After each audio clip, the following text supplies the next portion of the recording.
Today is Saturday, which means it is Parkrun Day, and we're heading over to Fire Service College Parkrun. So in today's video, I'm going to be telling you everything you need to know about this parkrun whilst also trying to achieve my best time. Fire Service College Parkrun is located to the east side of Moreton-in-Marsh, which is in the Cotswolds and in Gloucestershire. It's a beautiful area of the world, so I definitely recommend giving it a visit. So the parkrun is a 3-lapper on multiple different terrains, and it is obviously around the Fire Service College, and therefore with it being on multiple terrains, I recommend trail shoes. However, you probably get away with road shoes in the summer months when the ground is a lot harder. However, in the wet months, especially on the grass, it does get pretty boggy, so you might get quite muddy. And what is also good to know is that it is buggy / pram friendly. However, unfortunately, dogs are not allowed at this park run. And also there are free toilets right at the sports centre, but they did ask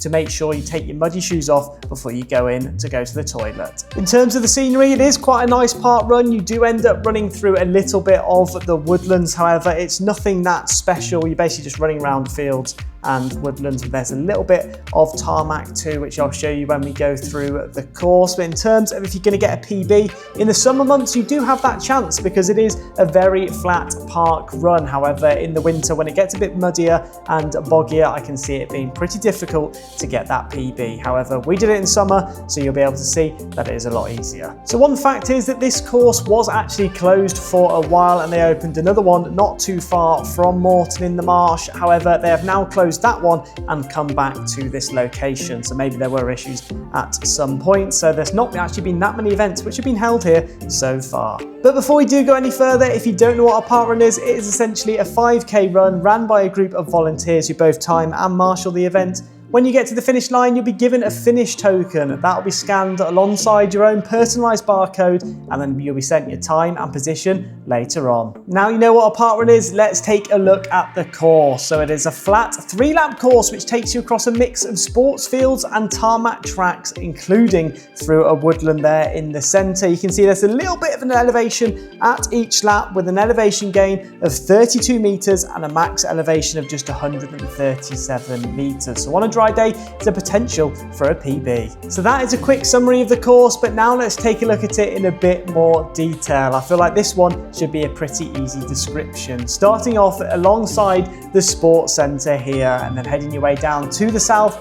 before turning left at the end of the field. You're going to make your way forwards before hitting the woodland. When you hit that woodland, it will change from a grass path to a tarmac path. You're going to run through the woodland, turn left, turn right, back around the trees, and then you're back onto a grass path. You're going to follow your way around the fields, turn to the left, keep going up towards the north, turn to the left again.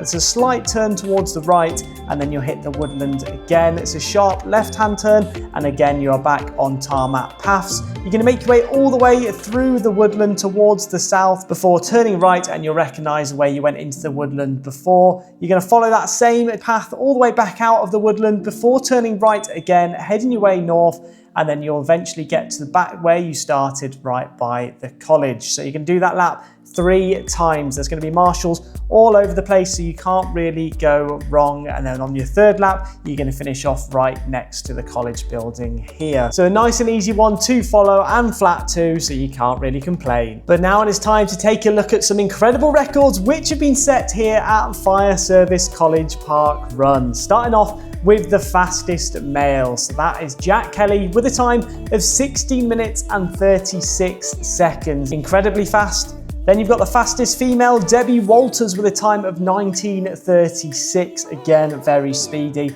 with the average number of runners being around 138, so not too busy, which is good news, and an average time of 31 minutes and 25 seconds. So there are some incredible stats which have been set by people in the past, but now let's take a look at my stats and how I'm getting on with parkrun. Starting off with the number of parkruns done, which is 71 at 52 different locations. My best finish position was 4th, set in Poland in Zielony Jar, and my fastest times range from 22:32 all the way down to 23:09. So that is the time to beat if I want to get onto the leaderboard, and Somerdale Pavilion has been sat at the top now for so long, so maybe one day we'll be able to take it off. And now what you've all been waiting for, the run. So as you can see, it was a scorchio day, and it was our first run back after traveling all the way around Southeast Asia for 6 months. So to be honest, I didn't expect a good time, so I'm not expecting to get a PB today. However, it's just a bit of fun, and I'm looking forward to getting another park run ticked off. As you can see, it is pretty spacious right now, and we are going to be setting off in just a second. And there we go, so we are off. There's some loads of space, so you can overtake people really easily too, and as long as you go round the cone in the corner, then it is all good. But it's a decent start here, coming off on the grass. As you can see, a couple of people flying around the sides too, pacing it to begin with, but we've gone off fairly quickly, so we're going at a 5-minute pace. Maybe this will be too quick and we might hit a wall, but we will have to see. And also, if you do want any information on the elevation and on my splits, then you can check out my Strava link in the description below, and then hopefully you can get all the information from there. 300 meters into the run, and as you can see, it has spaced out already as we get turned off to the left-hand side and head towards the woodland. So still keeping it at that 5-minute pace at the moment. It was really warm, I remember, on the day too, and you can tell that if it was to get rainy, then it would get very muddy, this grass section. It was quite harsh on foot too. It was sort of as if like there's tractor tyres or cars or some form that had gone across this grass, so it cracked quite a lot. So you do be wary of that too. You don't want to twist an ankle or anything, but we're doing okay at the moment. But whether we can keep that pace or not, we'll have to find out. And so this is the first time we're going to be entering the woodlands. So you can see the quick change in path from grass to tarmac path. So all the sections in the woodland you will see are on a tarmac, which is good news. Currently about 500 meters in, so we're still doing all right at the moment. Obviously in the winter months too, if there's any leaves on floor, it could get rather slippy and squelchy down there as well. But if you are enjoying this video and you want to see a few more of my reviews, then do make sure to smash that like button and also subscribe if you're new, as we do try to get a parkrun out each week.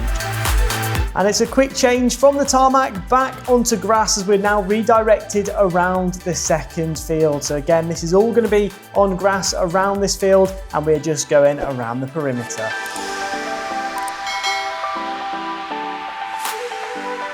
That is 1 kilometre in and 4 kilometres to go. So that first kilometre we ran at around a 4:55 to 5-minute pace. So we're quite happy with how we started, especially after we have not run for such a long time. We're obviously still going around the field right now. The marshal's pointing us off to the left, and we'll now be heading our way back towards the woodlands. Back into the woodlands we go, and as you can see, it is back to tarmac paths too. So this is why I would say trail shoes is probably best, because you've obviously got the grass and the tarmac sections. However, in the summer months, you won't really notice much difference with the ground being so hard. Loads of space as well on this one. I found that it was just spread out really quickly. I'm just checking there that the GoPro is still recording, as I have been having issues recently with the GoPro like freezing up and stuff like that. So I am going to be investing in a new camera. However, we're still doing pretty well now. We're keeping at the same sort of pace. And now back off to the right. So we're back on to the grass section. You can recognise the left-hand side. That is where we started. So we were running along the opposite direction just a moment ago. You'll see there's like loads of marshals and cones and stuff. And as long as you run around the cones, you'll be fine and you'll be doing the right sort of distance. So we're heading our way back towards the start right now. We're going to turn off to the right, and then you'll see the Fire Service College building.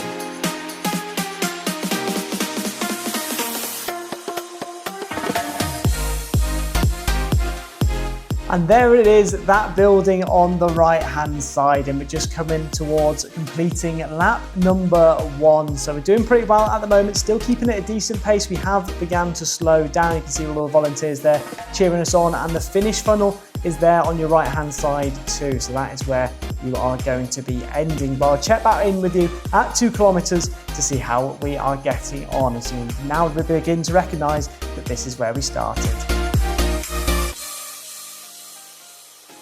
2 kilometers down, 3 kilometers to go. So that one was slightly slower at a 5-minute and 2-second pace. And we're just heading our way at the moment around the football fields and turning back off to the left-hand side before heading back to the woodlands.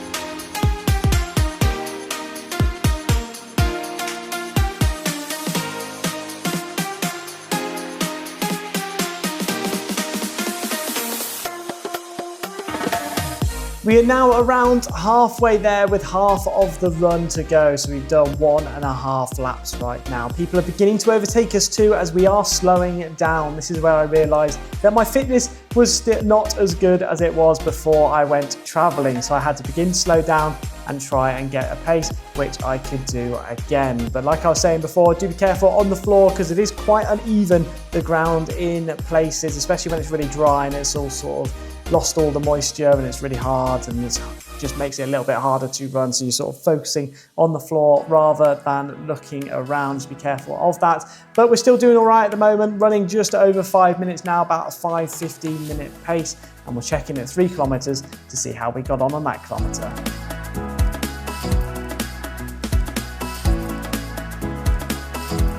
Two kilometers remain. There's the tail walker with her tail hanging down, so good on her. I found that this bit, well, my Strava said that this bit was the only bit which was slightly hilly too. So from the section where you go into the woodland, this bit's hilly and then it kind of comes back down on the other side. But you don't really feel it whilst you are running. Maybe you do. Let me know down in the comment section below what your opinion on it is if you have ran this park run. But we're just keeping up at a pace now. We've slowed down to 5 minutes and 20 on average. So we just need to sort of hope that we can hold on to this and see if we can get under at least 28 minutes. There's that person in first position flying past us towards the finish line. So I've never had that before. And when they went past me, I was like, wow, that is impressive. Because usually you just see them run off at the start and that's about it. But they flew past me and I have to say, I was really impressed.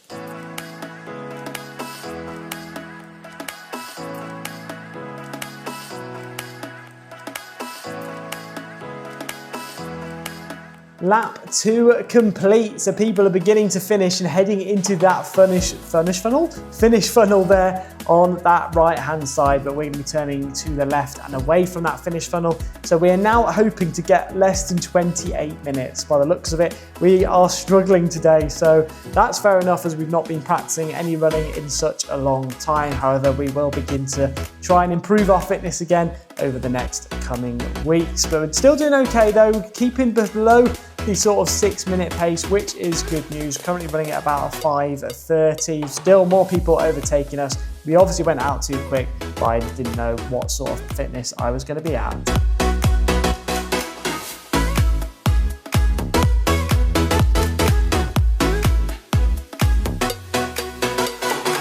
4 kilometers down and 1 kilometer to go. So that was our slowest kilometer yet. So I'm just hoping to get this one finished as soon as possible. But what I've been looking at as well, because I've been using my phone to track my pace at the moment, I'm just looking at that and having to put it back in my pocket and stuff, and obviously it's not really that easy. So I am thinking of investing in a fitness watch, whether it be Garmin, Coros. You'll have to let me know down in the comments below which one you think is best, especially for tracking the GPS too, because when I'm using my phone, this is going to end at 5.3 kilometers. So obviously my phone is really off compared to a lot of the watches. And I look back and there's all the jagged zigzag lines, which is really frustrating. So you'll have to let me know down in the comment section below which one you recommend in terms of watches, especially if you're an avid runner and if you tried a few ones out too. That would be great. So thank you very much.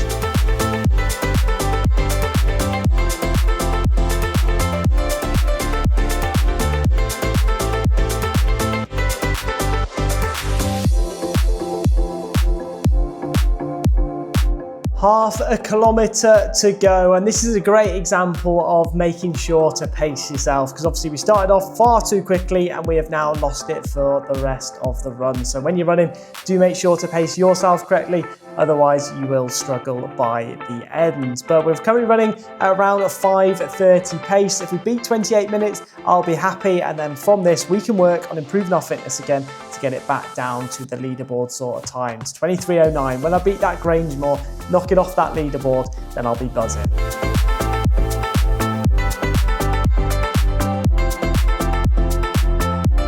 And so it is going to be the final time we are running around this football pitch. And to be honest, I'm quite happy that I went today because I'm hoping that in the future I'm going to be able to make another video trying to beat this time, and hopefully we can absolutely smash it once we have got our fitness back. So we're just making our way around the corner for the final time. You can see the building there at the back, which means you know you're heading your way towards the finish. So we'll just have to see what time we get. I know I'm going to be disappointed with it, but that's just motivation then to push on. And here it is, the final sprint finish. Well, the not so fast sprint finish as I am used to as we make our way towards the finish funnel. You can see it right ahead of us there. We should be able to get just under 27.5 minutes. And yes, we do. So we get 27 minutes and 25 seconds. And we're given our position there of 70th. So not too bad a position, bearing in mind how slow we were. So we'll definitely take that, but we're going to come back to this one to try and beat that time for sure. Really nice day though. Definitely recommend coming. So now let's go through a summary. Fire Service College Parkrun complete, ticking off the third F which we have done. So we've done 5 arches, Fairview, and now the Fire Service College Parkrun. It is also the first time which we've come in position 70th too, so that contributes to our position bingo, despite how unfortunately, disappointingly, I got such a slow time. But in terms of whether I actually think this parkrun is PB worthy, I think there is a good chance that you could get a PB. However, there are definitely quicker ones out there. I think because the ground was so uneven due to like tire tracks and stuff, you were constantly looking down, being careful where you were standing. So I do feel like that slowed it down. And also on the day, it was pretty hot and humid, which wasn't ideal either for if you're trying to get a quick time. However, if you've not done many parkruns, then this one could be one of your fastest. And then in terms of how busy the parkrun is, no matter how busy it gets, there's so much space to run, and as long as you go around the cones, you've got so much room to overtake each other. So in that case, it's not too bad at all. In terms of the scenery, I'd have to say it's not that much of an impressive parkrun. You're not going to get anything special. It's quite cool running through the woodlands and the 2 fields, but apart from that, there's not really that much to it. But I do want to say a huge thank you to all of the volunteers who were there on the day, because it was very hot and they did a great job of pointing us in the right direction and supporting us as we went around the run. So thank you to them. But now it's time to take a look through some of the pinch points. These are the things which are going to slow you down as you go around the park run. Starting off with number 1, which is the grass section. So the issue with the grass is that in the summer, when it is uneven and hard, it does make it a lot slower to run around. And then in the winter, when it is wet and boggy, that also makes it harder to run too. Obviously, you'd rather have the sun, but then you've got more of the risk of twisting your ankle. So you're constantly looking on the ground to make sure that you don't do that. And then pinch point number 2 is obviously dependent on the day, but that is the hot and humid weather that we had. So unfortunately on the day today, it was one of the hottest days of the year, which was not ideal to be doing our first run back. But obviously when you go, it might be a lot cooler, or it could be the perfect temperature.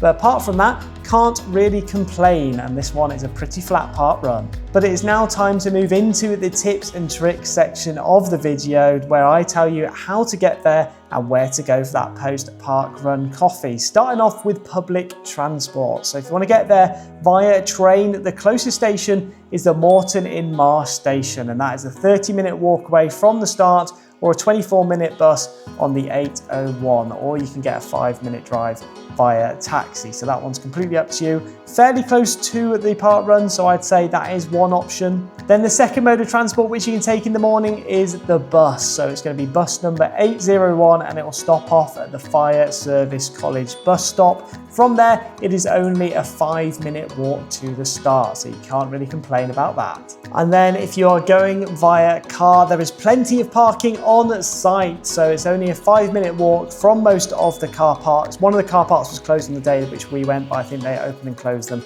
depending on whether they're being used or not, so it depends on the day, but they're all a 5-minute walk from the start, so again, nice and close for all those people driving in. But now we're moving into the most important bit of the video, where to go for that post-park run coffee. Well, most weeks there are local charities which come to the sports centre, and they'll do like cake sales and drink sales and stuff like that, so make sure to go and check those out. But in terms of the official cafe, there are many, so they sort of change it up each week, so I definitely recommend speaking to the run director or one of the volunteers and seeing where they're going for that week. But the most popular ones that they tend to go to in Moreton-in-Marsh is Victoria's Cafe, Otis and Bell, and then Linwood and C2. Those three seem to be the main ones which they tend to go to. But like I said, do make sure to ask on the day so you know where everyone is heading. So those are all my tips and tricks. However, if you are a local to this park run and have some of your own, do make sure to let us know down in the comment section below, and I'll try and pin it up to the top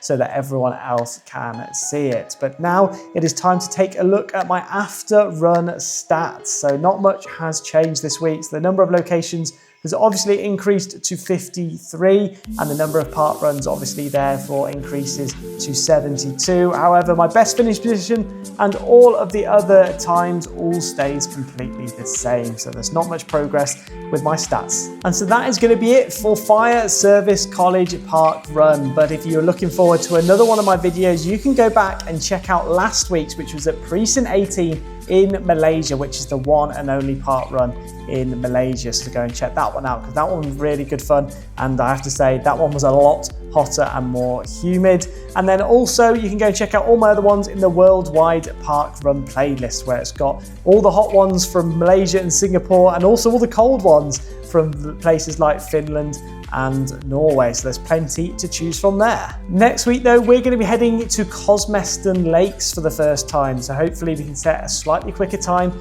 than we did this week. So if you enjoyed, like and subscribe, and I'll see you all next week with another park run vlog.